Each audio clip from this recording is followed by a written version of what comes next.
invite, and I'm sending you an invite again. Then you can join us.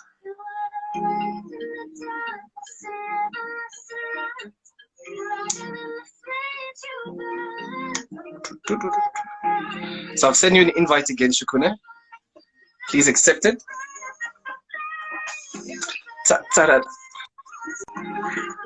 Finally! Yeah, no, this shit, I'm not good with technology. How are you? I'm well, thank you. How are you? I'm good, I'm good.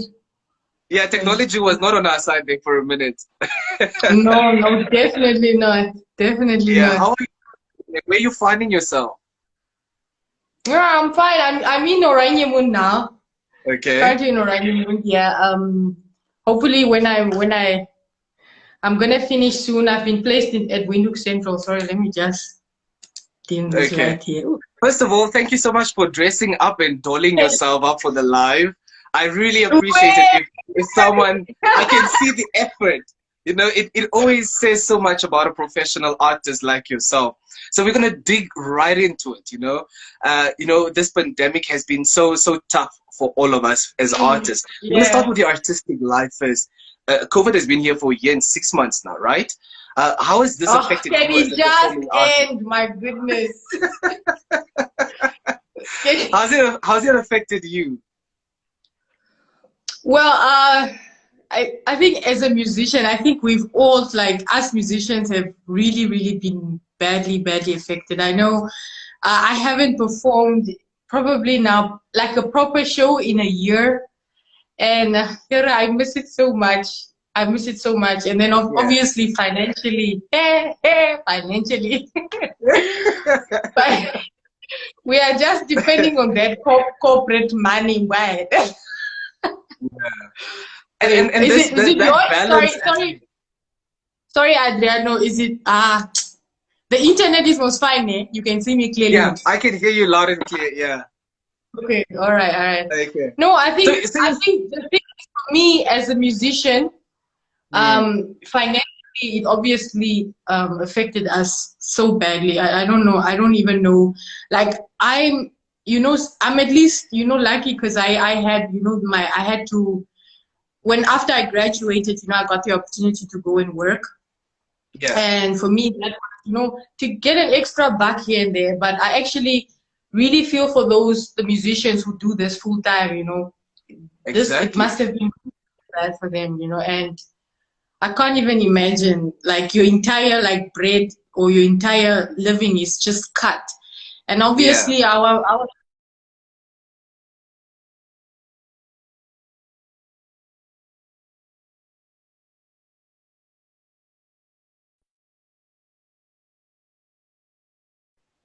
Just repeat that again. No, I was just saying that our leaders aren't really putting in much of an effort. I heard there's a lot of funds that went into the arts as well, just to help out. But I don't know if anyone actually benefited from that. But all I want to give is just shout out. What I remember, even when we talk about funding, was when artists last year during April received a mere $750. And I'm like, hey, that was really the last I've heard of artists. And I see Lisa Alice is live as well with us here on this platform. And maybe she can also just share in the thoughts, whether she received that 750. But knowing you, Chikune, unfortunately, I know you could not, nor could I, benefit from a 750 because we have a full-time job. How do you balance that? Because that is what one of your followers were asking us. They were like, how does Chikune balance having an 8 to 5 of 2 different industries, multitasking between being an artist as well as a medical doctor?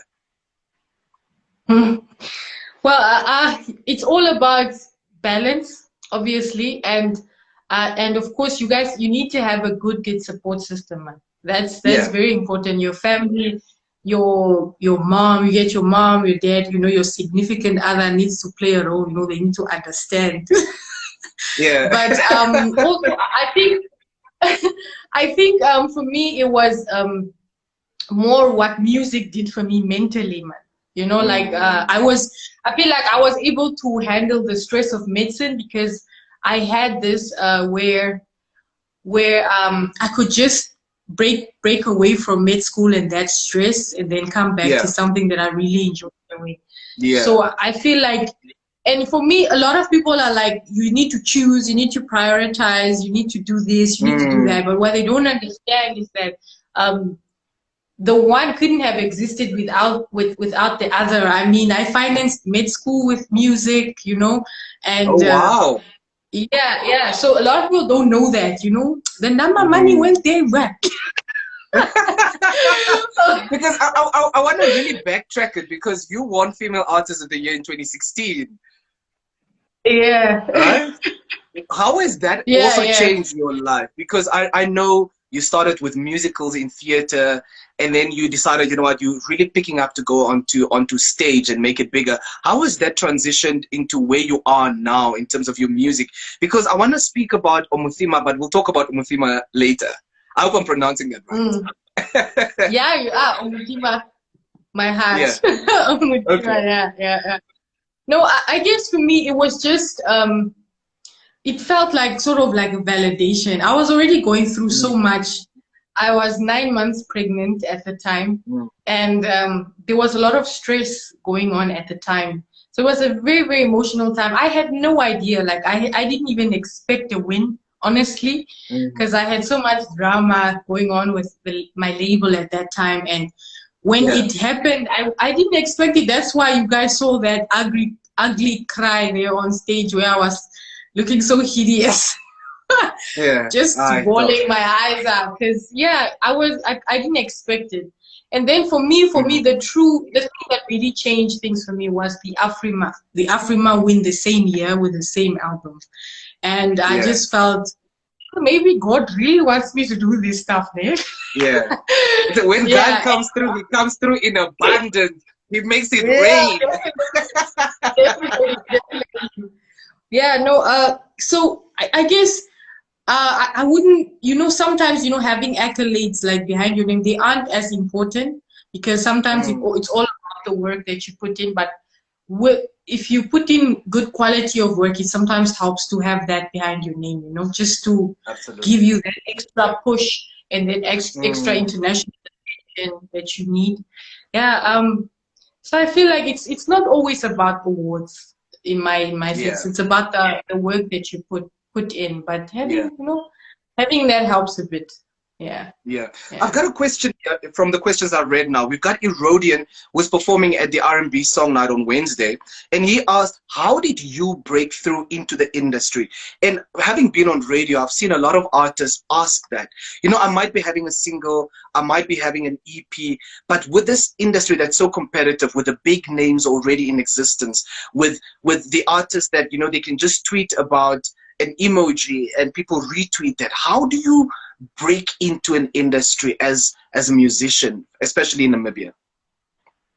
I mean, for me, look, when I came out, I would say I was a little bit luckier, because the way the competition that is currently on now, the present competition, is extremely hectic. So new artists, specifically those obviously from, you guys call it most Generation Z, the social media TikTokers, you guys need to use that. That's now a platform on its own. I honestly still need to learn how to, because I'm not very comfortable in front of the camera. It takes time for me. It doesn't come naturally. It doesn't come as naturally. But you need to use the social media, use that social media, use TikTok, use Snapchat, all that stuff that's coming out. I don't know, like the young kids nowadays, I mean, that's where you're going to get your exposure. You don't need to have, look, it helps to have a big name, you know, give you like a shout out or give you a platform, you know, it does help. But as you guys have seen in Namibia, they won't give you that opportunity. You have to take it yourself. Because for me, when I came out with my song, we didn't come out with a person like Gaza or Dog or whomever or Exit endorsing me. I came out with a song called Pumpkin, and people just resonated. So if you have the gift, just go for it and use your followers, use the resources that you have. And guys, social media, you have to make, if you want 50,000 or let's say 100,000 fans, you have to make 100,000. You have to make friends. So you have to, so that they can share your stuff and interact with you. That's really, really important.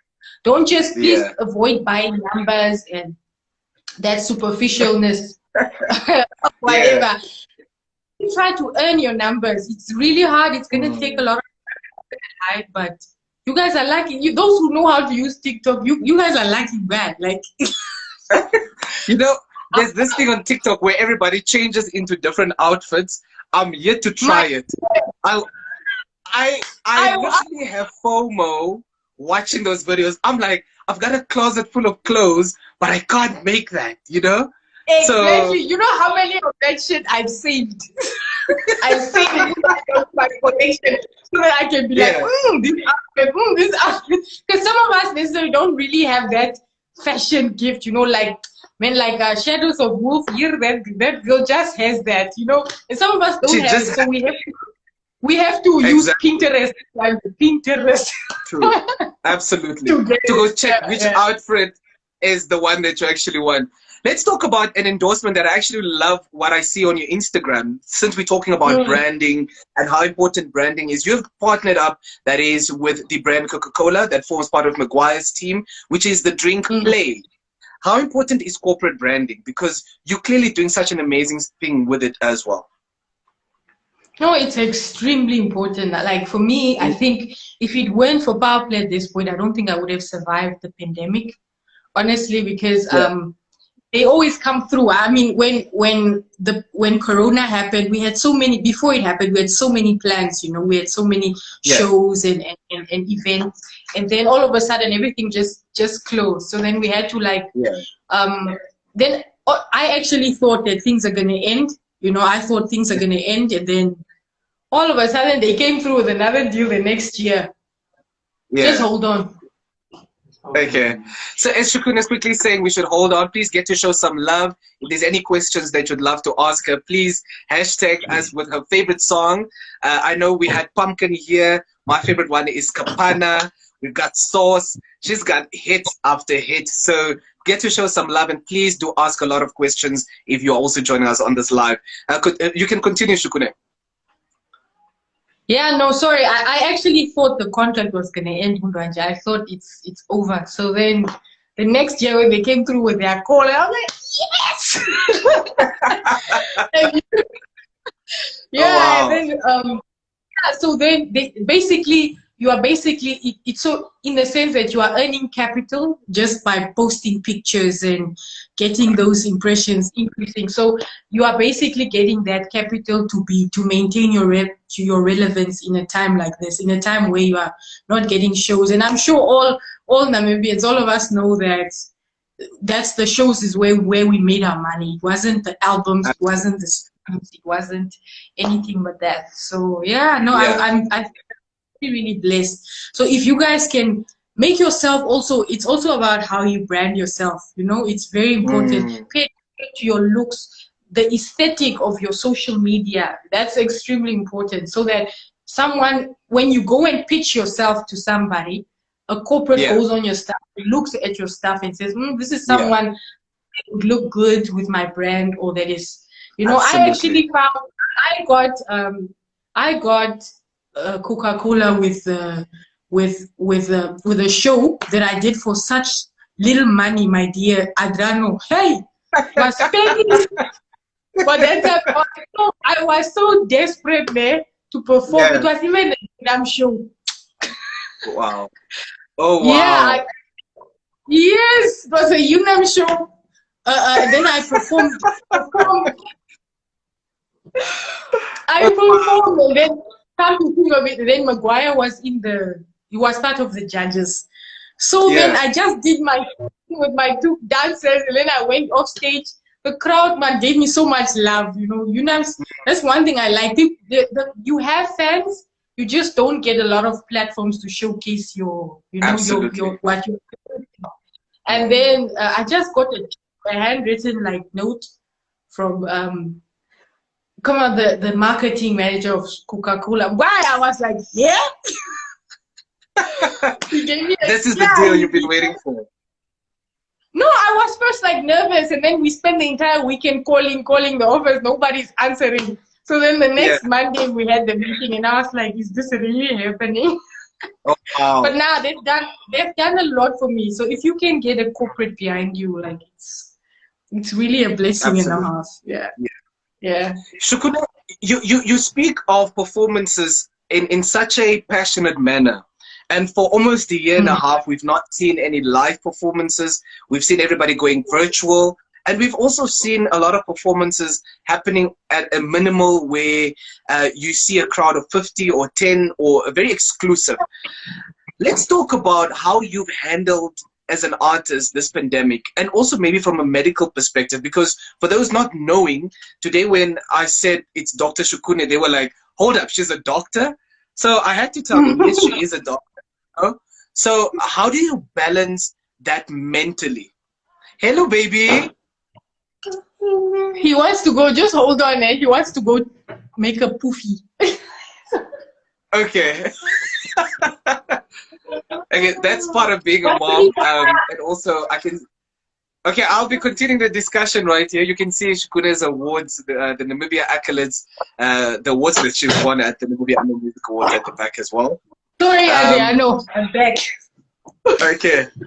Mommy Yeah. duties, I understand. Okay, so the question was, as a medical doctor, how do you balance the current situation? You know, having to perform and, you know, having to not perform, but then having to say, you know what, I'm parking my artistry, because as much as we're artists, we also need to park our artistry right now during the pandemic.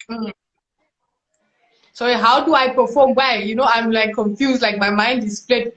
Guys, you know, there's one thing you should know about me. I'm not very good at multitasking, despite the fact Yeah. that So how have I been able to what? Is that what you're asking? How have you able to handle the current situation mentally? Because, you know, Honestly, like you said, now, you know, so let me just quickly finish that. Because you said, you know, being at the hospital was sort of strenuous, but music allowed you as an escape. How do you balance it now? Because every day you get to hear of COVID cases, but how do you handle the current situation, being able to release all the stress? I mean, honestly, it's hard. I'm not gonna lie. That's actually why when I did this story last time, that actually everyone shared it all over, and I was actually very shocked because honestly, I'm not very good at expressing myself on, you know, on social media. And even though I didn't know how to use it, I just went, you know, I'm going to do a story because I was so fed up. The reason why the cases are this high, I'm not even going to say it's whose fault and it's what's fault. It's our fault. People didn't pay attention. People were partying. There were so many shows, man. I remember I've never seen at one time so many South African artists performing. I know someone even came on a Tuesday. On a Tuesday, on a Tuesday. Huh? Yeah. Some of us, yeah, and you know, it was things like that. And then when you see those clips, nobody's wearing a mask. There's no social distancing. Those things just made me so angry. I was furious. And I decided, you know what, let me stop. And then the more cases there are, the less we perform, the less we make our money. You know what's frustrating for me is that I have to continuously now invest in my music to stay relevant. But there's no show coming in. The only way for me to now make a show for you is to live stream a concert. Do you know how much that costs and how much these live streaming videos people are charging? It's really not. It's frustrating for me. And it's not lucrative at the end of the day. It's not. Because, you know, what You really touched me, what really touched me is a remark you made, and you said that as an artist, not even during normal times did you see so many bookings take place as that during a pandemic, and that shook me. Because keeping in mind, yes, a lot of people had plans. A lot of plans had been halted for almost a year and a half. And boom, here during a pandemic, every Monday night you're seeing places being packed with artists performing.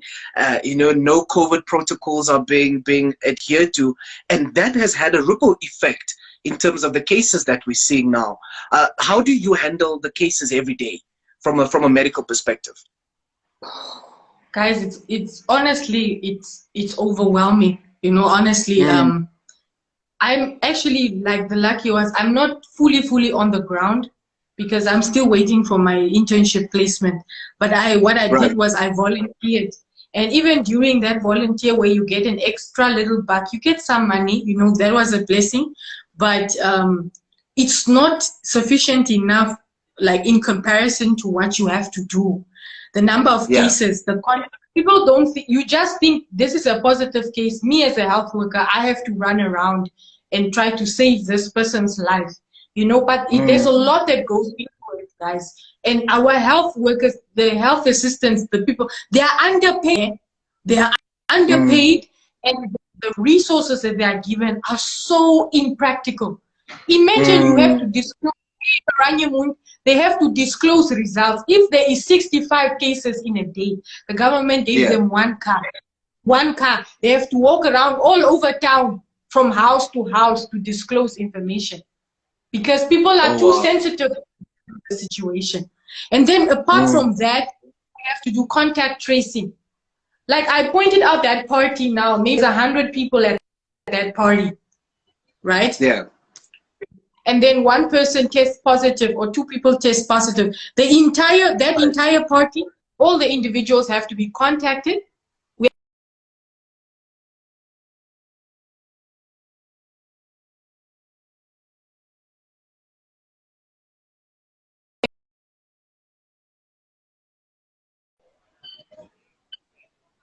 You're saying that contact tracing?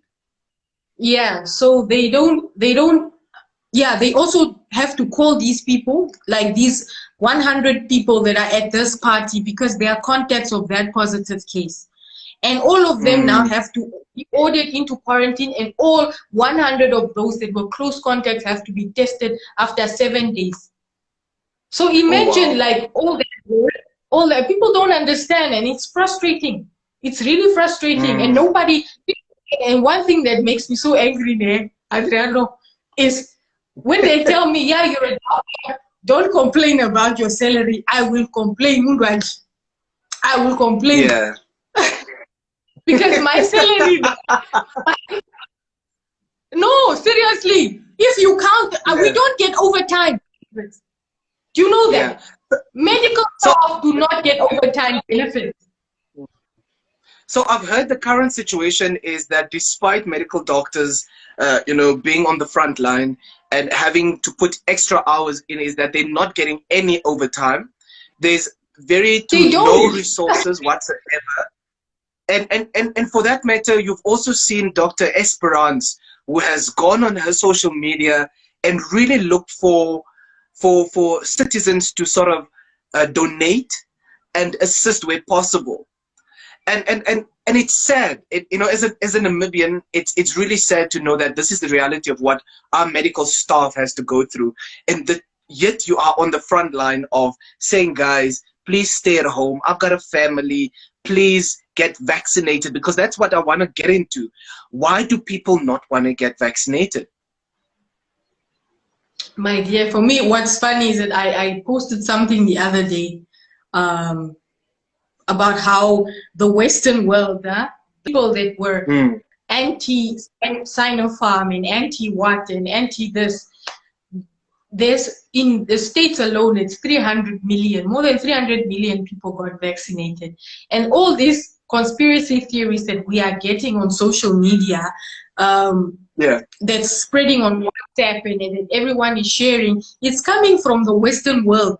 And who is boggling it all up? It's Africans. Again, we are lagging behind, which is the most frustrating thing. I don't get it. We were taught infectious diseases. We know infectious diseases. We were on top of things, and now all of a sudden we are behind again. I mean, don't you guys feel stupid? Honestly. But I just don't understand that.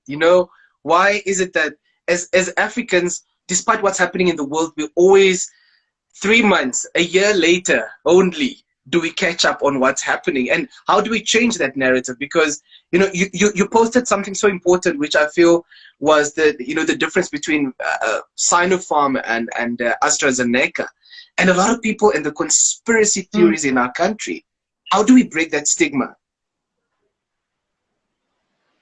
Maybe those that have those conspiracy theories. For me, one thing that I don't like is someone who sends a message to a bunch of people or a collective people and says, no, don't do this, but doesn't even offer a solution. You're just spreading like negativity, but don't offer any solution. So you tell a person, don't use this and don't use that. Then you go and develop the vaccine. Go and do it. Yeah. You that wants to talk like that. It's the most. But do you think people understand I don't like people the that notion? Yeah. Do you think people understand the notion behind what a vaccine is? Do you think people understand why there is Sinopharm being produced in China and why there's a vaccine being produced in India and one being produced in Europe? Maybe if you could share that logic behind that. I mean, it's because China has an economy that can handle production. They have a lab that has started. India has a lab that has started. All of them want to obviously have the economy benefit from it. Even Namibia can open a lab if we had obviously the financial resources. It's like also with the vaccine, maybe the measles vaccine. All of them are not the same brand. They are not the same brand. They come from maybe there's a vaccine from China, and then there's a vaccine from the States. We are not all using the same vaccines. That's why in medicine you have different type of painkillers, right? And you have different types of antibiotics. Right. Different countries, different. It's no.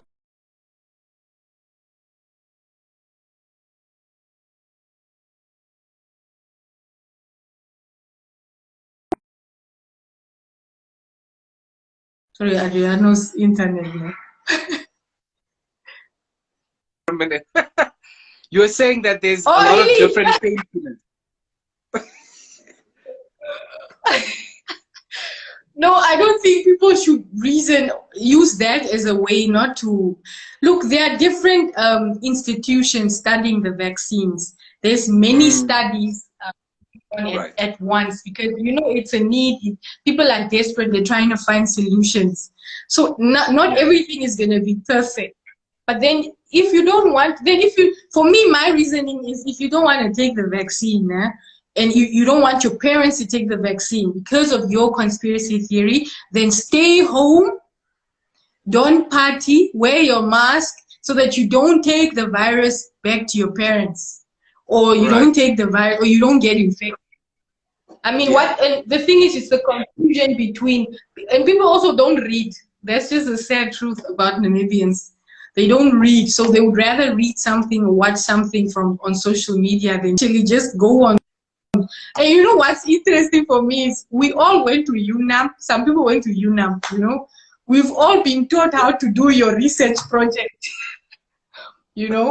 So I don't know. I guess people don't, I don't know. They are just, I don't want to be harsh, and say they are being foolish. I know you're treading on what you're saying and how you're saying it. And it's very important because I think even during this time where I will not be in a position to say, you know what, please get vaccinated. It's the right thing to do. But at the end of the day, it's a choice and it's a decision.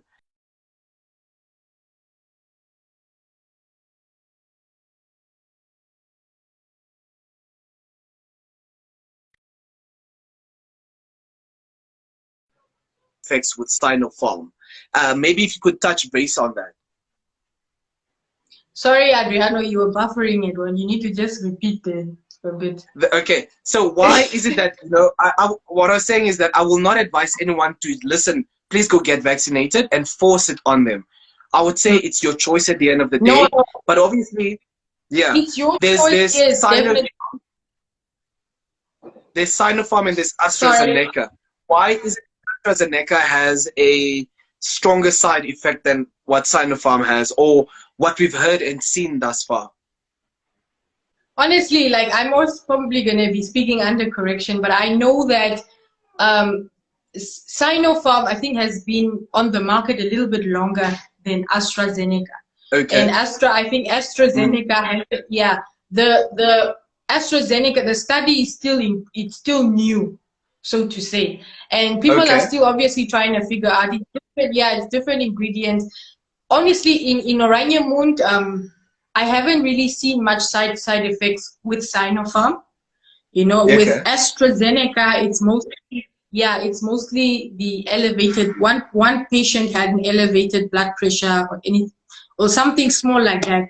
And I know that my mom also reacted in a way with AstraZeneca, but then she was up and running the next day. But Oh, every wow. vaccine has side effects. Yeah, every vaccine has side effects, so you can't just think Yeah. that. I don't know. I think there's so much politics behind COVID-19 as well. It's sort of like disrupting everyone's opinion. People are confused, my dear, especially my Herero people. They are confused. Ooh, the things Yeah. I'm seeing on WhatsApp, No, though. because I know when you made that video, you also said, my Herero people, Mashe, please stay at home. And, you know, it Uh-uh. made me wonder, why are you attacking your own people? You know, because a lot of people saw it, oh, Chikune is attacking her people. But it's true. I think it really relies in being emancipated. And you bring it down to such a vital thing. Namibians and youngsters constantly finding themselves on social media, TikToking, but they barely want to read. They barely want to open a book and read. They barely want to Google something and say, what are the pros and what are the cons of this? And we need to really establish a reading culture in Namibia. No, like I mean, we have, you know, we're very lucky. Being a student in the 21st century is one of the we're extremely lucky, and we have so many resources at our beck and call. You can just open a computer. If you have Wi-Fi, you have internet access.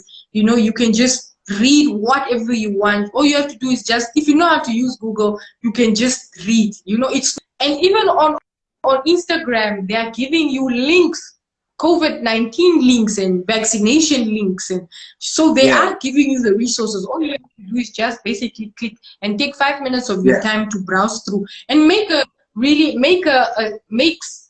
a decision based on valid information. You know, don't base yeah, your decision on what your friend told you, or what a sister told you, or a yeah, nurse told you, or what a doctor. Just go and do the research for yourself. If you are not sure, then yeah, go to your doctor, the doctor that you trust, and then ask. That's all you have to do. yeah. Ask. Don't Ask, try to exactly. now. Yes, don't try to now convince someone else because you have a stance and you have a certain belief. Don't try to sway someone because this person that you are trying to convince not to take the vaccine may respond worse to COVID than you are. And I feel like the Absolutely. youngsters have this mentality. COVID-19 Yeah, doesn't affect us, so it shouldn't be a problem. But you know, it's really killing the even up. Like last week, I when I did that video, the day after, I lost my cousin, and she's 1 year yeah. younger than me. The only thing Oh, was that she wow. was pregnant. Yeah, she was pregnant. So you guys mustn't act like it's only affecting the older community. No, Yeah, it's changing. You must understand that the more transmission, the more mutation. yeah. That's why there Oh, are wow. deadlier viruses. Yeah, that's why there are deadlier viruses in overpopulated communities than there are in the smaller, you know, in the smaller population.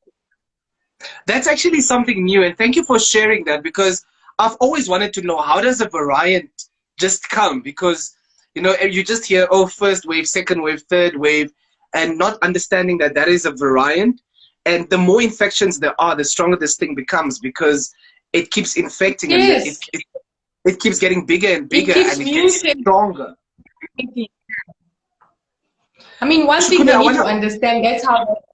Yeah, I sorry, want go I ahead. want to ask you a personal question. You recently recovered from COVID as well. What was that process Mm. like for you? And maybe share three tips, three tips of what you did on a daily. I know a lot of people say they steamed. A lot of people are using Anaconda. They're using scorpion.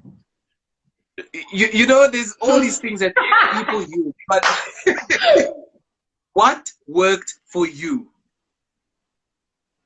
For me, look, honestly, COVID-19, for me, I was lucky enough to have mild symptoms. I didn't have very, very bad symptoms. I had the congestion, and I had some very, very bad chest pain. I actually still do like have when I laugh for a long time, then I start coughing. But it's just like the post-COVID effects, you know, and I'm still struggling with sleep.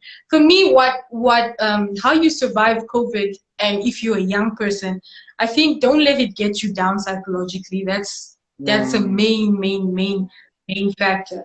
You need to know that just because you have COVID doesn't mean that you've reached the dead end. You might be unlucky and respond very badly to the virus, but you need to keep your mental status. That's why for me, I actually feel for those who are in isolation, because you are alone most of the time, and you are in your own head, and you are like thinking about imagining the worst possible scenarios. And mental capacity, number one, is the main thing. Just make sure that you are in a good space. Make sure also that you're surrounded by people that you love, that support you. Just also get out of your head. Don't just stay in that area. Go out to the sun, get some sunbathing, whatever. Wherever you are being isolated, you know, and then read. And me, I watched a lot of Netflix. Just get out. I was there with my nasal congestion. Now I watched myself some Netflix. Yeah. Oh, wow. So, and then the second thing that I did is your immune system is important. Vaccination only gets you maybe like three-quarters of the way, depending on which vaccine you've used. So your immune system is exposed, and it covered you a certain percentage.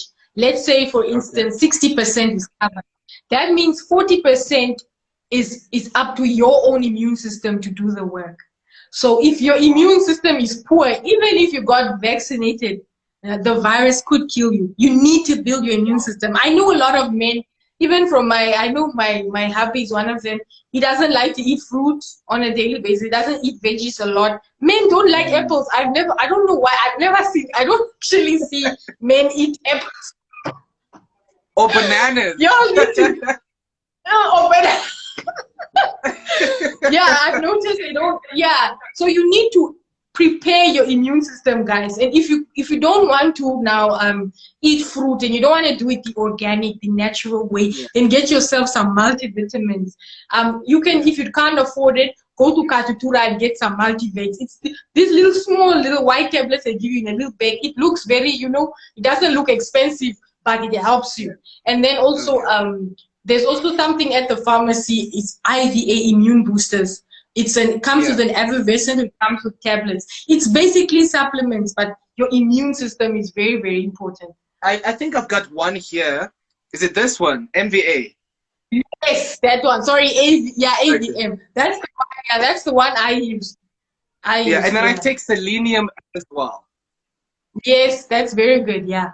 So you need to supplement. And then thirdly, the steaming. So I actually used to steam with Vicks prior, and then I listened to Dr. Prouver. He's a pulmonologist at Katutura, and he was also not Katutura Hospital, but one of the pulmonologists in Namibia, and he also was our lecturer when we did internal medicine during my final year. So he said that steaming with anaconda and that stuff isn't very good for us.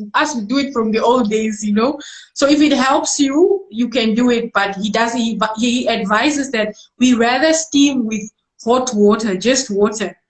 Just clean hot water. Just clean hot water. He said we shouldn't really use that, and maybe for some people that would work more. And then I would also recommend. There's this video that was going around that a nurse did, where you can do some respiratory physio.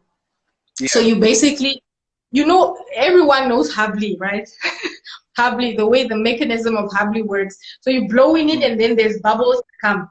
So you just take a normal bottle of water with lukewarm water, fill it in half, then you blow it like maybe in the morning, like maybe 5 breaths in the morning and then in the evening, Right. and then yeah, so that you can just like work your lungs, you know, get them Oh, to wow. expand, and so that they don't collapse. So you can also do that. That also helps a lot. That's something that I saw. It's a Is video that like by when a you nurse. blow water through the straw into the water? Because I used to do that as well. So you Yeah, literally make bubbles in you the blow the water. water. Yeah. Yeah, with Okay. lukewarm water, you blow in and then you just let the water bubble. That apparently helps with the lungs.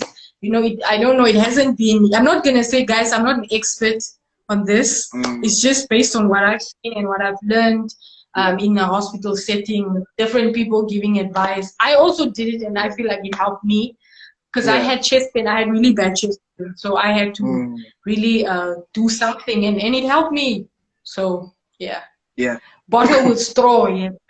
Yeah. So I Mm. remember when I had COVID, what was quite interesting is that there was a doctor from Carte Blanche was interviewed, and he made an analogy of what happens with the lung is that you've got mucus that's formed in it.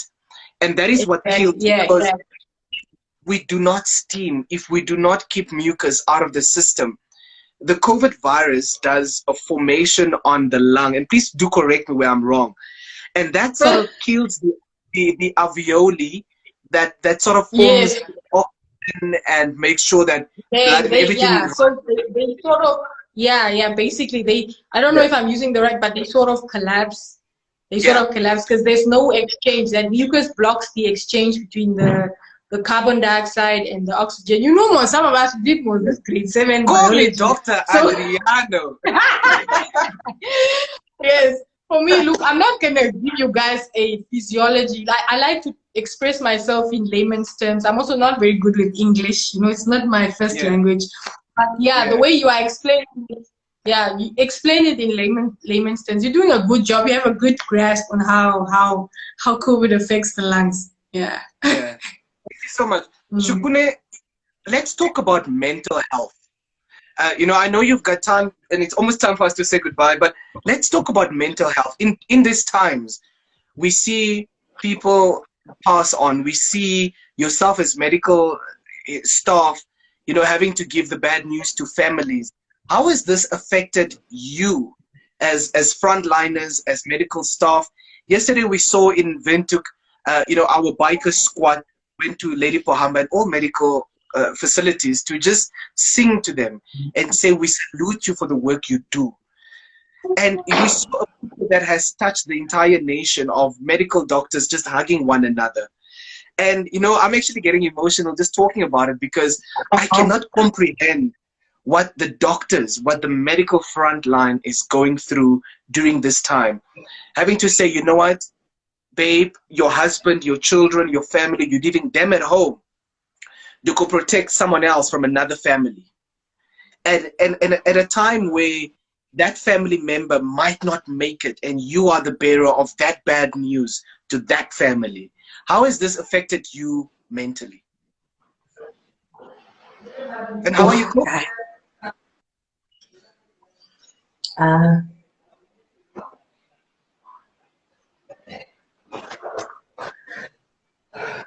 Again. it's really hard, eh? It's not it's look, the thing is, even you're not losing just the people in the hospital, you're not losing your patients, you know. For me, it's just, I know it's the knowing that if this patient dies, the family won't get to bury them in the way that they deserve. Do you understand? And for Yeah. me,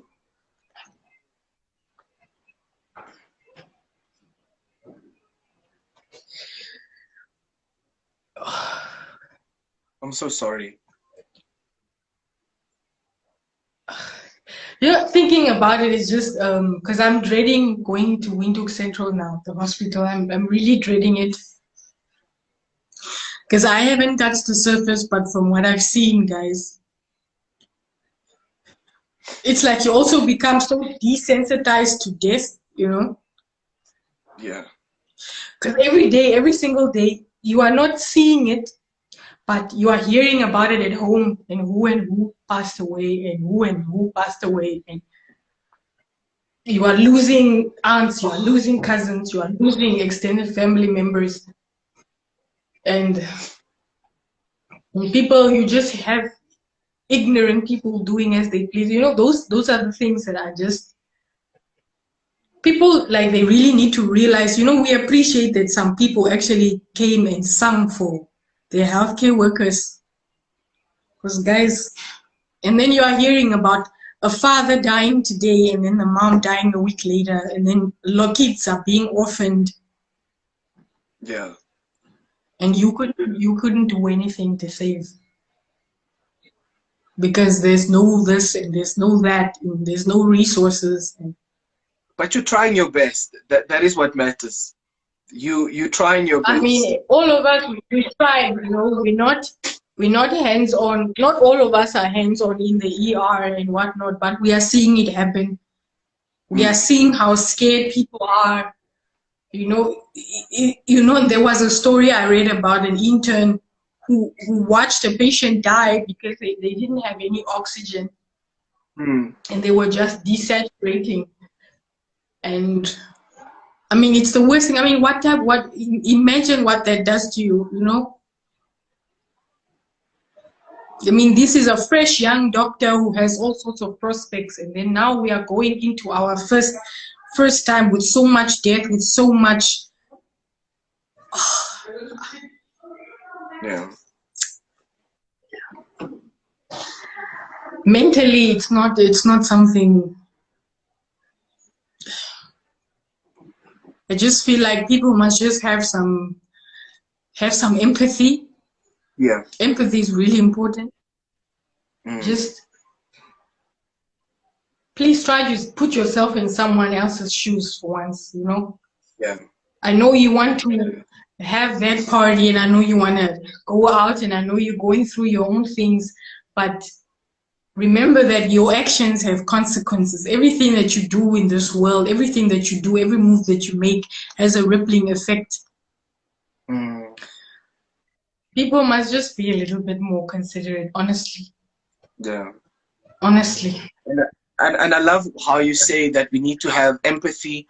I think now more than ever, empathy towards the medical staff, empathy towards one another, you know, forgiveness, you know, and just from a family perspective, and maybe bringing it back home. And that word empathy speaks so much, because it starts with, am I having empathy towards the security guard who has now not just been a security guard, but now also sanitizes my hands at that entrance of wherever I'm entering. It's the You small understand? things. People, a lot of roles had to change because of this whole thing. And for me also, Yeah. what just makes me so angry is that the priorities, I mean, how can we not have had oxygen? Honestly speaking, those are the things that break a person's heart, to know that your priorities, they are not with the people, they are not with the health of the people. Not only for me, it's the youngsters, and for me, it's the leaders that really let us down, honestly. Clearly what this pandemic has also done, clearly what this pandemic has also done is really shown us the loopholes of where parastatals and states and government has really gone wrong. Because like you said, we get to see where we failed. We get to see now that the health sector, we failed in it. We get to see that in the education sector, we failed in it. We failed in it so bad that we had to call, midterm breaks so early. How is a government child, able to complete school in these times without a tab, without the latest tech? Exactly. Do they know? For me, when I broke down, also, it wasn't just about the healthcare workers. It's just also about the everyday businessman. The vendors that you see outside, standing in the street. And you must just learn to think about other people and how other people survive, and really consider that if you can afford a ticket to the catch, consider how lucky you are to be able to afford. Consider how lucky you are and how much opportunities and how blessed you are to be able to say that I can now go have a good time and have a few drinks and have one and party with my friends. And you have not thinking anything of the person, the tate or the meme sitting outside there selling just to get the same amount of money that you've paid for your ticket at the catch so that they can make food, get food for their kids. Imagine it's just the lack of empathy is it's non-existent, and I just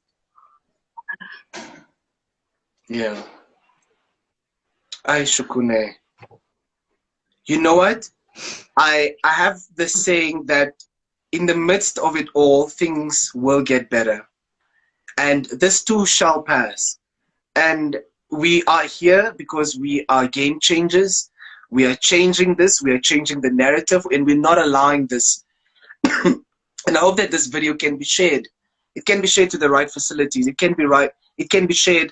You know, my little sister is only 13, 14, and she asked me, what about if the government is really surprising us by unveiling that in actual fact the new SWAPO offices is actually the new state-of-the-art hospital? And for a moment,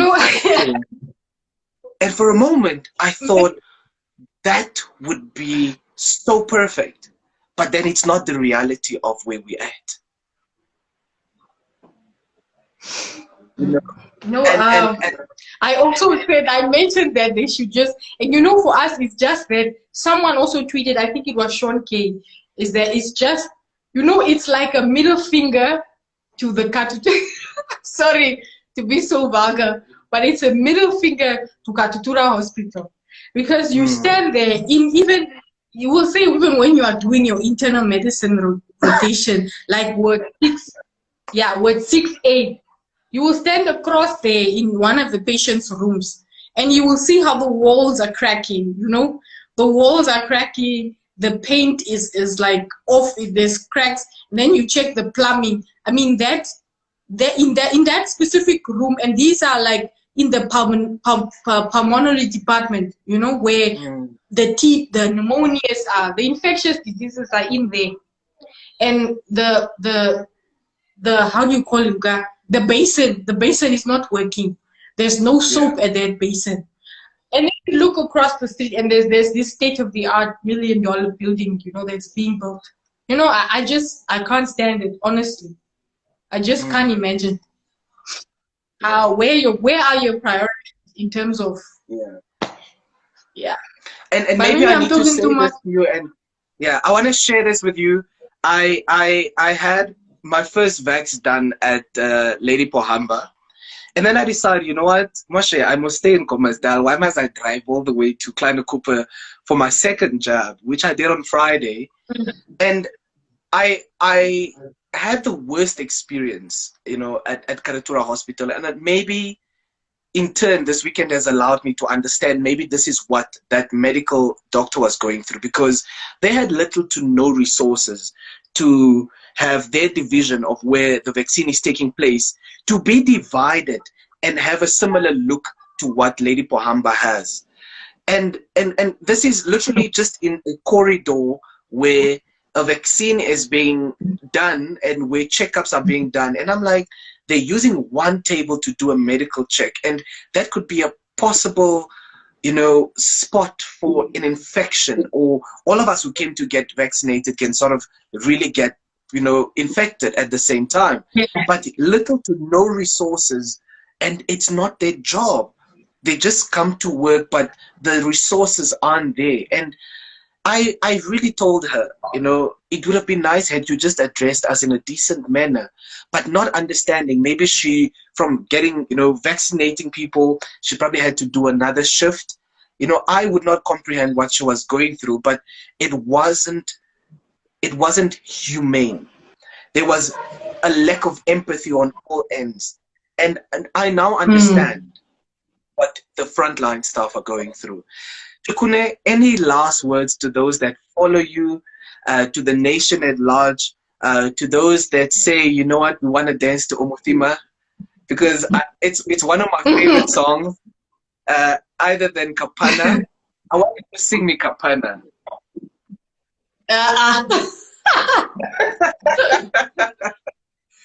Or should we sing it together?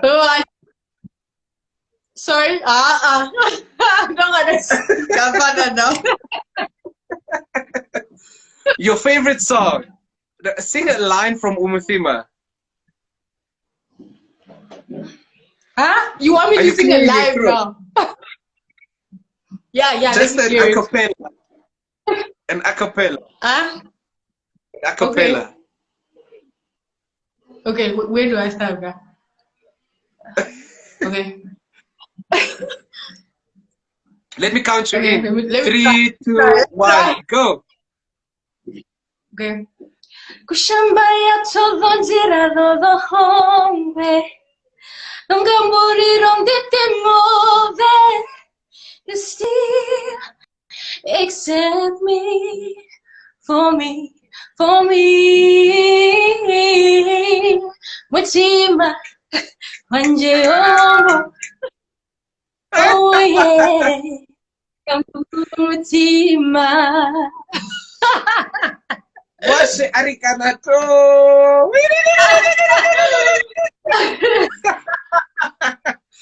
Chikune, last words from you. Yeah.